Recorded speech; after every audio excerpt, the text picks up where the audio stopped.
નમસ્કાર વિદ્યાર્થી મિત્રો, અત્યાર સુધી આપણે છેલ્લા પરમાણ્વીય નમૂના, તેને દર્શાવવાની રીત અને ચોપડીના કોયડો 2.1 અને 2.2 ની વાત કરી હતી. હવે આપણે પરમાણ્વીય રચનાને લગતા જે પરમાણ્વીય નમૂનાઓની રજૂઆત થઈ, તો જુદા જુદા વૈજ્ઞાનિકોએ પરમાણ્વીય બંધારણ સમજાવવા માટેના જે પરમાણુ નમૂનાઓ રજૂ કર્યા તેની વાત કરીએ. સૌ પ્રથમ થોમ્સન નામના વૈજ્ઞાનિકે, એટલે કે જે થોમ્સને 1898ની અંદર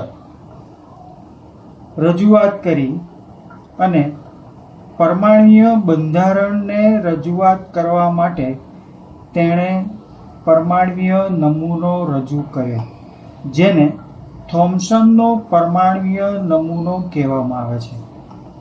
એટલે થોમ્સને 1898માં રજૂઆત કરી કે પરમાણુ ગોળાકાર આકાર ધરાવે છે અને તેની ત્રિજ્યા આશરે 10⁻⁻10 મીટર જેટલી હોય છે. એટલે કે ધારો કે આ પરમાણ્વીય નમૂનો એણે ગોળાકાર દર્શાવ્યો કે પરમાણુ ગોળા જેવો, આપણે બોલનો દડો કે ફૂટબોલનો દડો હોય એવો ગોળાકાર, પણ તેની ત્રિજ્યા 10⁻⁻10 મિલીમીટર જેટલી હોય છે. એટલે આ જે થોમ્સનનો પરમાણ્વીય નમૂનો છે, એમાં જે પરમાણ્વીયના અપરમાણ્વીય ઘટકો છે પરમાણુના, કે ભાઈ પ્રોટોન અને ઇલેક્ટ્રોન, તો એણે દર્શાવ્યું કે ભાઈ જે પરમાણુનો આકાર છે ગોળ દડા જેવો છે, તેની ત્રિજ્યા 10⁻⁻10 મીટર જેટલી છે અને એમાં જે ધન વીજભાર છે, એટલે કે પ્રોટોન એ ધન વીજભારિત કણ છે, એ પ્રોટોન ધન વીજભારિત કણો એ સમગ્ર ગોળામાં એક સરખી રીતે વહેંચાયેલા હોય છે અને ઇલેક્ટ્રોન પણ સમગ્ર પરમાણ્વીય ગોળામાં એક સમાન રીતે વહેંચાયેલા છે. તો મિત્રો, પ્રોટોન એ ધન વીજભારિત અપરમાણ્વીય કણ છે અને ઇલેક્ટ્રોન ઋણ વીજભારિત કણ છે. અને દરેક પરમાણુમાં જેટલા પ્રોટોન હોય એટલા જ ઇલેક્ટ્રોન હોય. એટલે જેટલો ધન વીજભાર છે એટલો જ ઋણ વીજભાર છે. પરિણામે સમગ્ર દર એ ગોળાની અંદર એક સરખી રીતે વહેંચાયેલું હોય છે અને સમગ્ર વીજભાર પણ એક સરખી રીતે વહેંચાયેલો હોવાથી પરમાણુ વીજભારની દ્રષ્ટિએ તટસ્થ હોય છે. એટલે કે થોમ્સને કહ્યું કે ભાઈ પરમાણુનું સમગ્ર દર એક સરખી રીતે વહેંચાયેલું હોય છે અને એણે જે પરમાણ્વીય નમૂનો આપ્યો એ પરમાણ્વીય નમૂનાને પ્લમ પુડિંગ, રાઝનની પુડિંગ અને તરબૂચની સાથે સરખાવ્યો.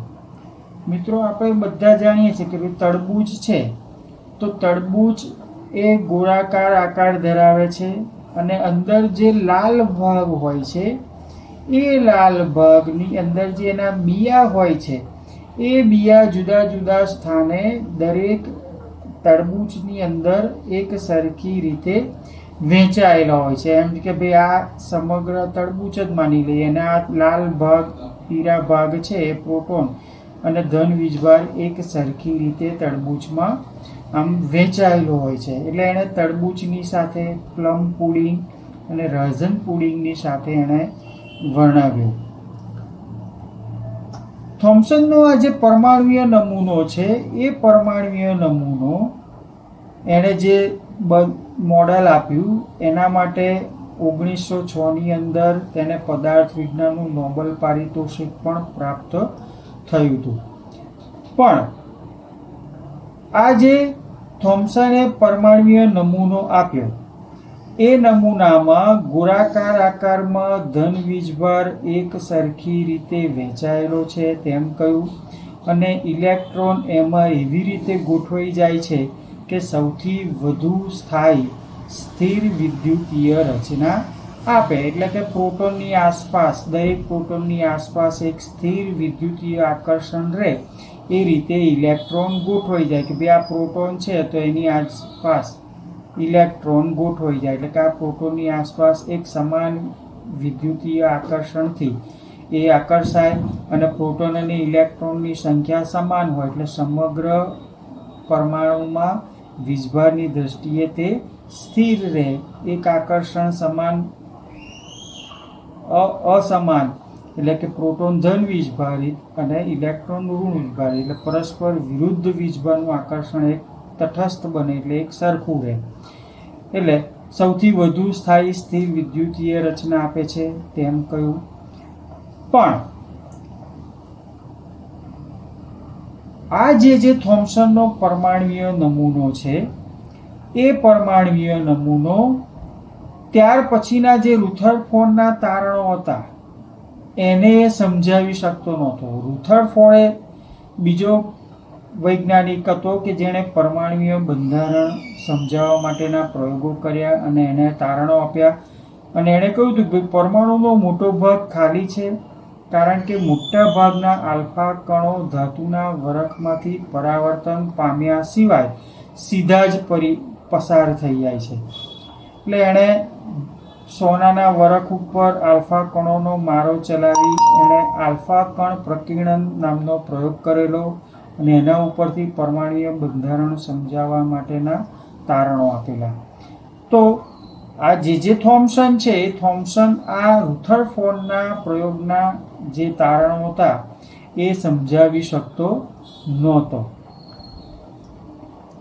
એટલે આલ્ફા કણનો પ્રયોગ કર્યો રુથરફોર્ડે, તો એ રુથરફોર્ડના તારણો ઉપરથી જે થોમ્સન જે છે, જે થોમ્સનનો જે નમૂનો છે એ આ સમજાવી શક્યો નહીં.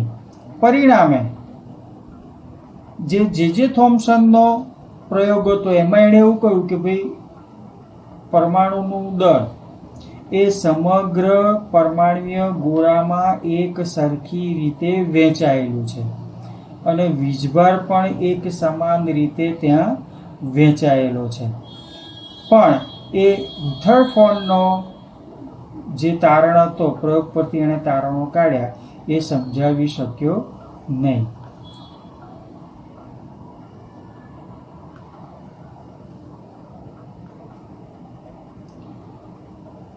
ત્યાર પછી રુથરફોર્ડે આલ્ફા કણ પ્રકીર્ણનના પ્રયોગ ઉપરથી તેણે પરમાણુ નમૂનાને સમજાવ્યો અને એના પ્રયોગો પરથી એણે અવલોકનો અને એના તારણો આપ્યા. એણે શું કર્યું કે ભાઈ આલ્ફા કણનો એક સ્ત્રોત લીધો,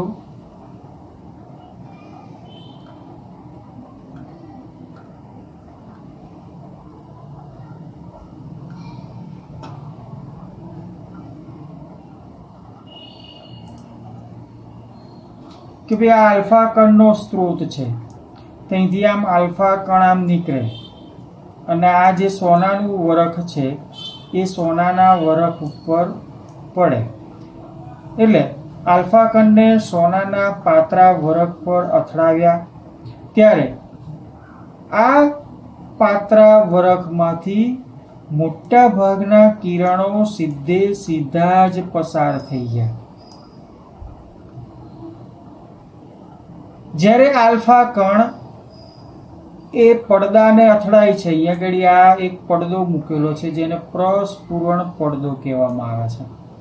એટલે અહીંથી આલ્ફા કણનો મારો નીકળ્યો એટલે આ સોનાના વરખ પર અથડાયા અને ત્યાંથી પાછા આવ્યા એટલે જ્યાં અથડાયો પડદા ઉપર ત્યાં આગળ જે બિંદુએ અથડાય ત્યાં આગળ ઝબકારો થાય.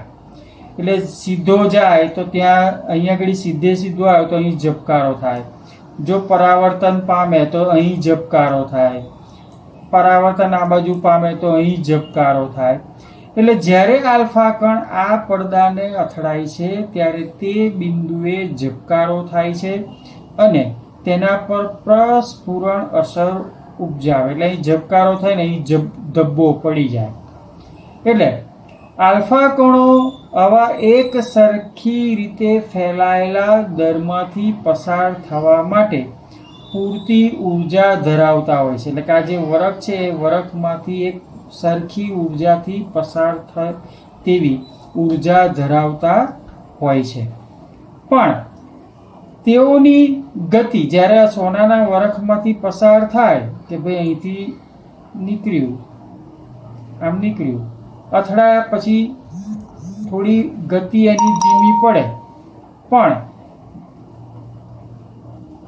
જો સીધે સીધો પસાર થાય અથવા તો એની કોણીય રીતે દિશા બદલાય કે આમ દિશા બદલાય, પણ જ્યાં અથડાય ત્યાં ઝબકારો થાય.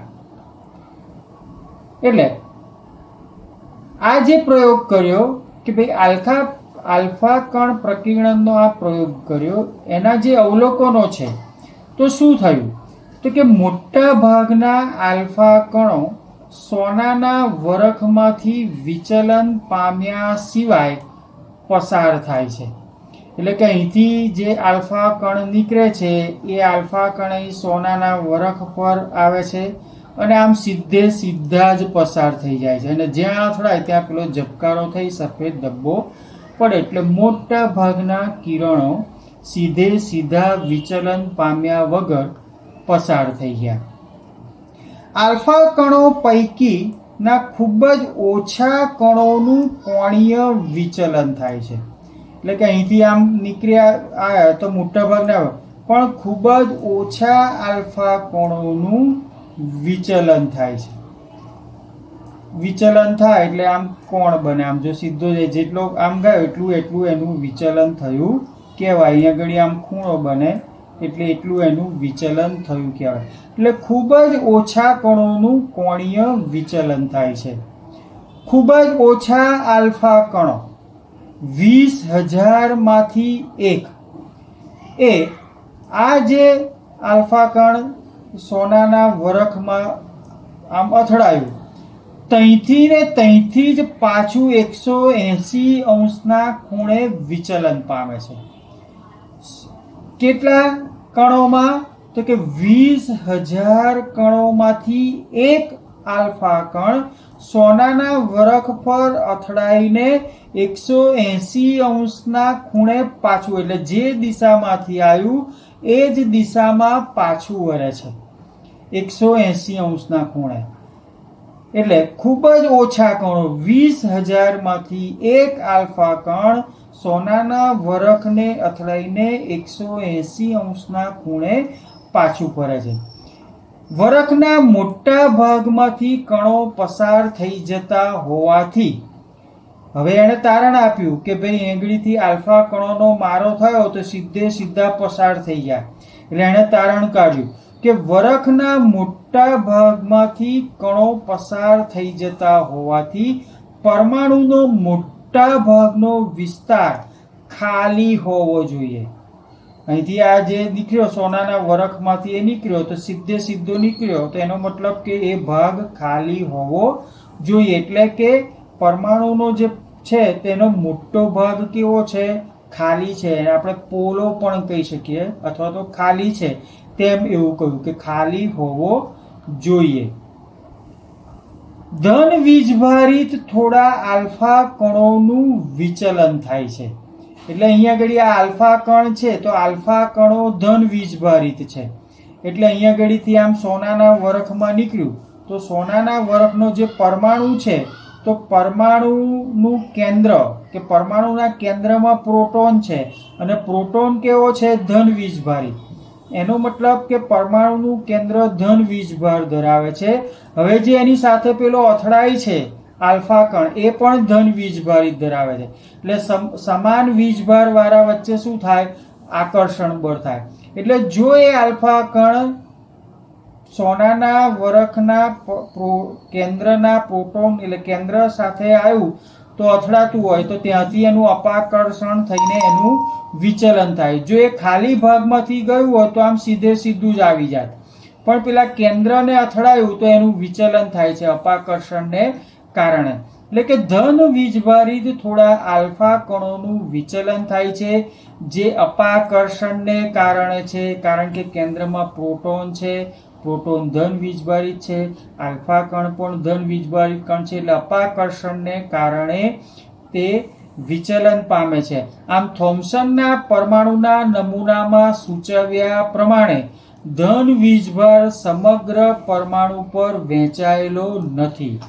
જો ધન વીજભાર સમગ્ર પરમાણુમાં એક સરખી રીતે વહેંચાયેલો હોત તો બધા જ આલ્ફા કણોનું વિચલન થાત, સીધે સીધા પસાર થાત નહીં, બધા જ કણોનું વિચલન થાય. એટલે અહીંયા ઘડી મોટા ભાગના આલ્ફા કણો સીધે સીધા વિચલન પામ્યા વગર જ નીકળી જાય છે. પરિણામે રુથરફોર્ડે કહ્યું કે પરમાણુનો મોટો ભાગ પોલો છે અથવા તો ખાલી છે, માટે આલ્ફા કણ સીધે સીધા નીકળી જાય છે, પણ જે કેન્દ્ર અથડાય છે ત્યારે એનું વિચલન થાય છે. એટલે જેવું બરાબર કેન્દ્ર સાથે અથડાય છે એ 180 અંશના ખૂણે વિચલન પામે છે.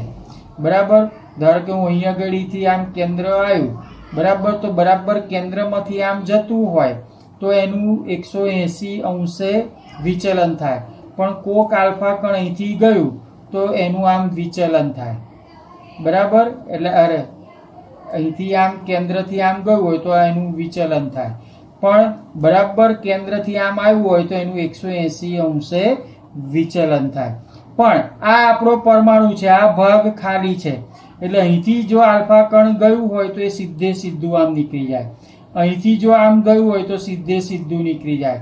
હવે આ કેન્દ્ર છે તો અહીંથી આમ નીકળ્યું તો ત્યાંથી એનું આમ વિચલન થાય, અહીંથી આમ ગયું હોય તો અહીંથી એનું આમ વિચલન થાય. પણ જો બરાબર આમ વચ્ચે કેન્દ્રથી બી રહે તો અહીંયા ઘડી સમાન વીજભારનું આકર્ષણ બળ થાય, એટલે ત્યાંથી પાછું 180 અંશના ભ્રમણે તેનું વિચલન થાય. એટલે કે રુથરફોર્ડે કહ્યું કે પરમાણુનો મોટો ભાગ કેવો હોવો જોઈએ? ખાલી હોવો જોઈએ. પરિણામે ત્યાંથી જે આલ્ફા કણ જાય એ સીધે સીધો વિચલન પામ્યા વગર પસાર થઈ જાય છે, પણ જે કેન્દ્રથી આગળથી જાય છે તો તેનું વિચલન થાય છે. એટલે આમ થવાનું કારણ અપાકર્ષણ છે. એટલે પરમાણુના થોમ્સને જે સૂચવેલું કે ભાઈ પરમાણુની અંદર જેનો ધન વીજભાર છે એ સમગ્ર પરમાણુમાં એક સરખી રીતે વહેંચાયેલો હોય છે, એ માન્યતા ખોટી પુરવાર થાય છે. પરમાણુનો ધન વીજભાર ખૂબ જ નાના વિસ્તારમાં સકેન્દ્રિત થયેલો હોય છે. એટલે કે આ જે પરમાણુનું કેન્દ્ર છે એ પરમાણુનું કેન્દ્ર એટલે કે ત્યાં જે ધન વીજભાર છે એ ખૂબ જ નાના વિસ્તારમાં સકેન્દ્રિત થયેલું હોય છે. એટલે કે કેન્દ્રનું માપ ખૂબ જ નાનું છે પરમાણુની માપની સાપેક્ષે, અને જે ધન વીજભારિત આલ્ફા કણના વિચલન માટે જવાબદાર છે. અને આ જે છે એને પરમાણુનું કેન્દ્ર કહેવામાં આવે છે. એને શું કહેવામાં આવે છે? પરમાણુનું કેન્દ્ર કહેવામાં આવે છે. એટલે કે આ પરમાણુનું કેન્દ્ર છે. એટલે ત્યાંથી જે પેલું આલ્ફા કણ જાય એ કાં તો વિચલન પામે અને બરાબર કેન્દ્રની વચ્ચે આમ આવ્યું હોય તો એનું 180 અંશે વિચલન થાય, પણ જો સાઈડ પર ગયું હોય તો વિચલન થશે. પણ જો ખાલી ભાગમાંથી ગયું હોય તો સીધે સીધું પસાર થઈ જાય. એટલે કે પરમાણુનું જે ધન વીજભાર છે એ ખૂબ જ નાના ભાગમાં સકેન્દ્રિત થયેલું હોય છે. એટલે કે પરમાણુના કુલ કદની સરખામણીમાં પરમાણુના કેન્દ્રનું કદ અવગણી શકાય તેટલું હોય છે. આપણે કહ્યું કે પરમાણુની ત્રિજ્યા લગભગ 10⁻10 મીટર જેટલી હોય છે, તો જ્યારે કેન્દ્રની ત્રિજ્યા 10⁻15 મીટર જેટલી હોય છે. એટલે કે પરમાણુના કુલ કદની સાપેક્ષે કેન્દ્રનું કદ એ અવગણી શકાય તેટલું નાનું હોય છે, અને એમાં પેલો ધન વીજભાર સમકેન્દ્રિત થયેલો હોય છે. ત્યાર પછી આપણે વાત કરીએ રુથરફોર્ડનો પરમાણુનો કેન્દ્રીય નમૂનો. કે ભાઈ ધન વીજભાર અને પરમાણુનું મોટા ભાગનું દર અતિશય નાના વિસ્તારમાં કેન્દ્રિત થયેલું હોય છે. આ નાના વિસ્તારને રુથરફોર્ડે કેન્દ્ર કહ્યું અથવા તો એને નાભી કહેવામાં આવે છે. એટલે કે આ ધન વીજભાર જે ખૂબ જ નાના ભાગમાં સમકેન્દ્રિત થયેલો છે એને કેન્દ્ર કહેવામાં આવ્યું અથવા નાભી કહેવામાં આવ્યું. અને આ કેન્દ્ર ઇલેક્ટ્રોનથી ઘેરાયેલું હોય છે. આ જે કેન્દ્ર છે એ ઇલેક્ટ્રોનથી ઘેરાયેલું હોય છે. કેન્દ્રની આસપાસ ઇલેક્ટ્રોન ખૂબ જ ઝડપથી વર્તુળાકાર ગતિ કરે છે અને જે ગતિ કરે છે એ પથને એણે કક્ષા કહ્યું. કે ભાઈ આ કેન્દ્ર છે અને એની આસપાસ ઇલેક્ટ્રોન વર્તુળાકાર માર્ગે ગતિ કરે છે અને સતત ગતિ કર્યા કરે છે તેમ કહ્યું. જેને ઇલેક્ટ્રોનની જે ગતિ છે ગતિ કરવાના માર્ગને એટલે કે ઇલેક્ટ્રોન જ્યાં રહીને ગતિ કરે છે એને કક્ષા કહ્યું રુથરફોર્ડે. એટલે કે કેન્દ્રની આસપાસ ઇલેક્ટ્રોન ખૂબ જ ઝડપથી વર્તુળાકાર ગતિ કરે છે અને એને કક્ષા કહેવામાં આવ્યું. કેન્દ્ર અને ઇલેક્ટ્રોન એકબીજા સાથે સ્થિર વિદ્યુતીય આકર્ષણ બળો વડે જોડાયેલા હોય છે. કેમ તો કે ભાઈ કેન્દ્રમાં પ્રોટોન છે એટલે કેન્દ્ર ધન વીજભારિત છે અને ઇલેક્ટ્રોન ઋણ વીજભારિત છે. એટલે પરસ્પર વિરુદ્ધ વીજભારના આકર્ષણ બળથી ઇલેક્ટ્રોન કેન્દ્ર તરફ આકર્ષાયેલા હોય છે. તો આ વાત થઈ રુથરફોર્ડના પરમાણ્વીય નમૂનાની વાત. હવે રુથરફોર્ડનો જે પરમાણ્વીય નમૂનાની ખામીઓ છે એ આપણે આવતા વિડીયોમાં જોઈશું. નમસ્કાર.